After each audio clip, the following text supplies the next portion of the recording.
I think that all across the globe, particularly in America, we are trying to figure out how do we revitalize existing space to accommodate the growth of our countries, and how do we ensure we have good quality housing, and this is a good place to learn how to do it right. Biz de Amerika'da aslında bizde de toprak yer sıkıntısı olduğu için az yerden ne kadar çok insana daha fazla ev verebiliriz derdinde olduğumuz için şimdi burada burayı görmüş olmak bizim için çok heyecan verici ve öğreneceğimiz çok şey var. Biz de çünkü aynı amaca yönelik şeyler yapmaya çalışıyoruz Amerika'da. Also, I come from Brooklyn, USA.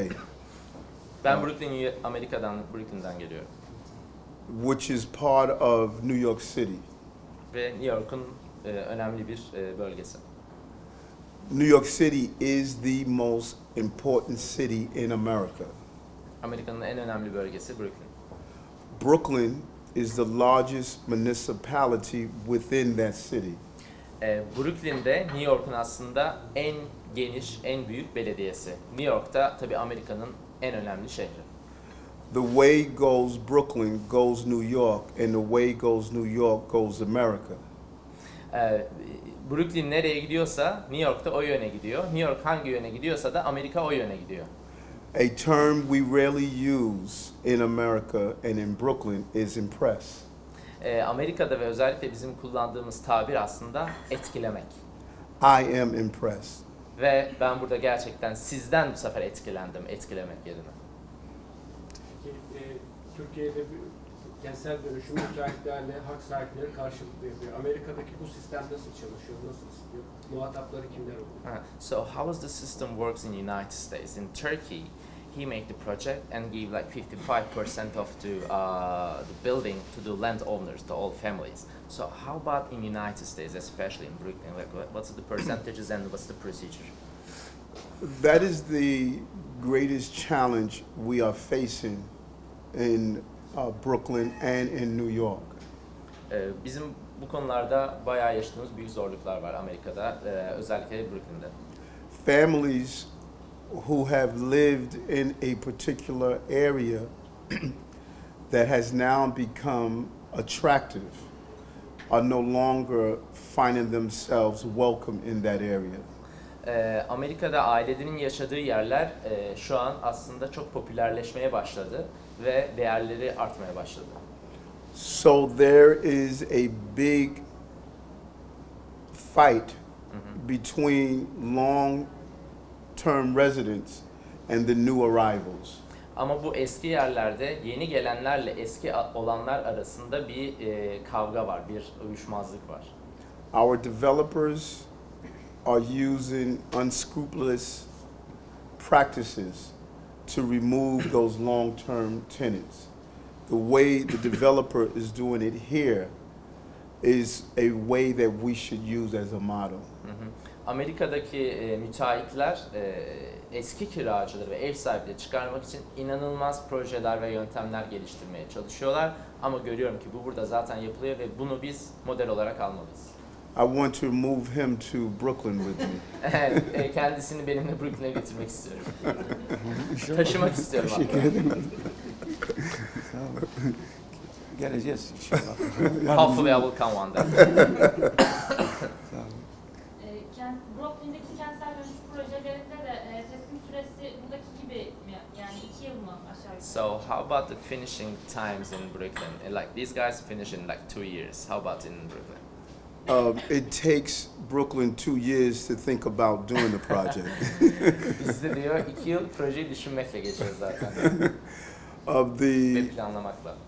The turnaround time again is extremely impressive because you don't inconvenience the residents and you allow people to not only think about the vision but see the vision actually materialize. Bizde ise bu süreler çok daha uzun sürüyor. Hem insanları ikna etmek hem de o bölgede yapacağımız şeylerin vizyonunu anlamaları, onu kavramaları gerçekten uzun sürüyor.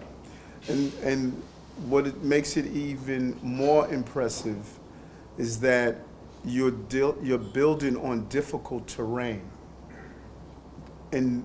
In Brooklyn, we're on flat ground. Here, you're building on hilltops and narrow roadways. Sizdeki bir diğer zorluk ve takdir edilmesi gereken şey ise siz yokuş üzerinde, hep tepelerde, aynen burası gibi zor coğrafyalarda aslında bu projeleri yapıyorsunuz. Biz ise Brooklyn'de tamamen dümdüz bir alan üzerinde bunları yapıyoruz. So it means you have a great project manager. Bu demek oluyor ki sizin çok iyi bir proje yöneticiniz var. Kira yardım yapıyor mu peki? So how about the rent help? The government or the construction businesses, do they help for their rent when they move out? When that was shared with me, how we are helping with rents, I asked again 3 times because I thought I was getting a bad translation. So, do you want to continue? Yeah, no, go ahead. Okay. So can you repeat again? When I heard it, I didn't believe what I was hearing, that we were being helped. Okay. Duyduğum zaman açıkçası Amerika'da biz böyle bir yardım yapmıyoruz. Zaten duyduğum zaman kendisinden benim yanlış çevirdiğimi zannetmiş kira yardımının yapıldığını ve o yüzden birkaç kez daha sorma ihtiyacı duydum. Çünkü biz Amerika'da kesinlikle böyle bir şey yapmıyoruz. It's so important that families get the bridge to take them over from where they were to where they're going to, and that help with rent assist them in doing it.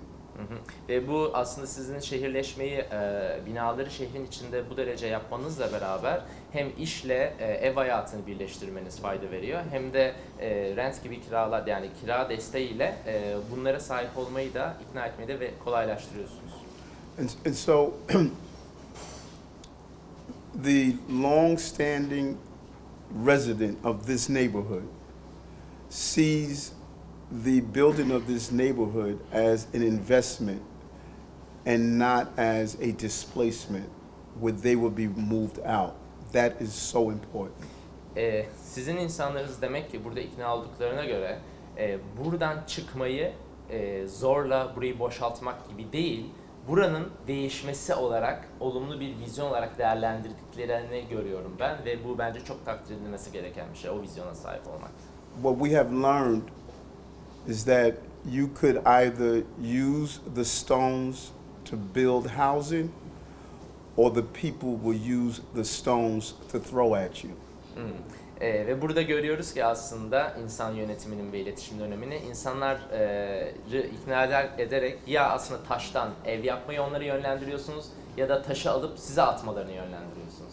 And in America, the stones are being used to throw at the developers. Amerika'da bu uzun süre taşların aslında ev yapmak için değil, inşaat şirketlerine doğru bu sebeple fırlatıldığını gördüm. Türkiye'ye ziyaretlerinden önce Türkiye'nin bu inşaatla ilgili bir bilgileri var mıydı?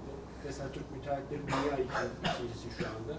Buradaki uygulamayı da görünce çok başarılı birebir ilişkilerle böyle bir projeler çıkabiliyor ortaya. Bu konuda bir fikirlerini aldım. So, have you heard of the success of Turkish construction before you arrived to Turkey? Because they're on the like top first and second level compared to the other construction companies, even in the world.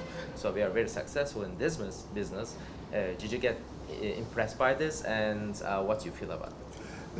This is my 4th trip to Turkey, and this trip I wanted to spend more time learning about construction, learning about development, learning about what is being done, infrastructure, and I'm learning more and more. So I'm extremely pleased what I am seeing and impressed with what I'm seeing. Bu benim Türkiye'ye 4. gelişim. Bu gelişimde biraz daha şehrin yapısını, altyapısını, mimarisini öğrenmeye de vakit ayırdım.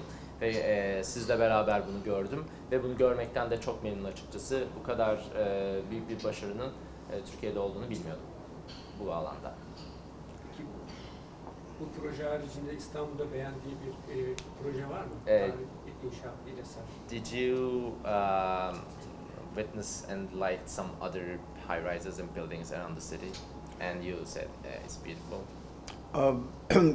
Your architects are extremely creative. The building I see in the foreground, and it appears as though as we move through the city, there is a clear intention to be creative, attractive, affordable, and continue the evolution of this great city. Geldiğimden beri gördüğüm binalarınız çok yaratıcı. Şehrin ruhuna ve yaratıcı duygusuna çok hitap eden ve onu da aslında daha da yükselten değere sahip mimari çizgiler görüyorum. O anlamda beğendiğim birçok bina oldu geldiğimden beri.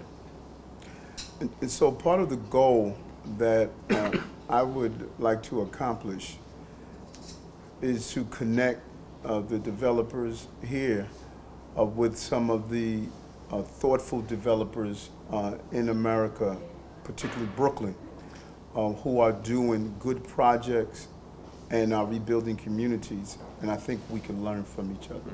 Benim buradaki aslında bu ziyaretten sonraki hedefim Türkiye'deki böylesine beyefendi gibi başarılı müteahhitlerle, inşaat firmalarıyla Amerika'da gerçekten halkı düşünen ve önemli projeler yapan firmaları bir araya getirmek ve bu sayede aslında Brooklyn'li halka da hizmet etmek.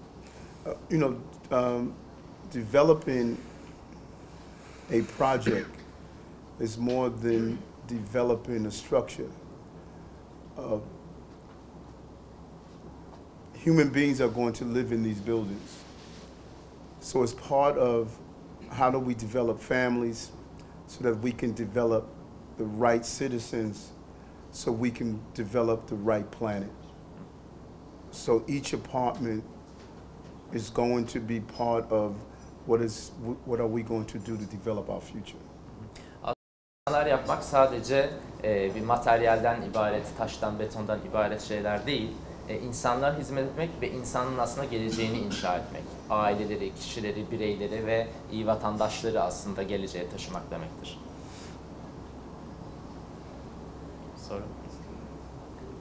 Okay. Thank you. Thank you, sir. Teşekkürler.